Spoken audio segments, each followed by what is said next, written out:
We spoke yesterday on this channel about not wanting to see Stephen Fulton Jr. go up to 126 to fight Figueroa in a rematch, but instead wanting to go straight to Fulton versus Inoue at 122.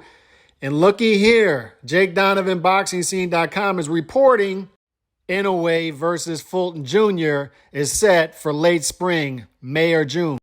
If this was Coppinger dropping this news, we would take it with a grain of salt, but Jake Donovan is generally solid with his reporting.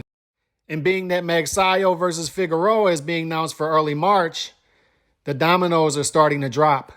Even better, the fight will likely happen in Japan, where it belongs, where they can maximize profit, and where it will have the best atmosphere. Why is it such a great fight for boxing? If the reports are true and it's happening in May or June, it's happening when it's supposed to be happening.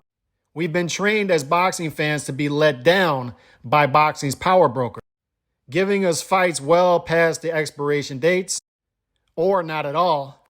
But Inoue versus Fulton Jr. is one of the top 3 pure boxing matches that could be made in the sport. Spence versus Crawford, which hasn't happened in 5 years. Bivol versus Beterbiev, which hasn't happened yet. And Fulton versus Inoue. Inoue versus Fulton. This fight happening when it belongs, where it belongs, is an anomaly in boxing. It's like spotting a unicorn. And this is a true 50-50 fight or close to it. Implications at 122, 2 belts on the line. The consensus is Fulton Jr., although he has 2 of the belts and Akhmadaliev has 2 of the belts, is the best fighter at 122. Inoue moving up to 122 as the pound-for-pound number 1 or number 2 fighter in the sport. The winner of this fight crowns the best fighter at 122. Plus, pound-for-pound implications.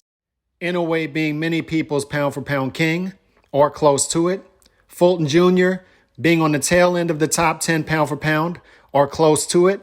This will be Inoue's opportunity to solidify his pound-for-pound number 1 status, and Fulton's opportunity to climb the pound-for-pound charts, and on top of that, silence any doubters who still have him on the outside of the pound-for-pound list.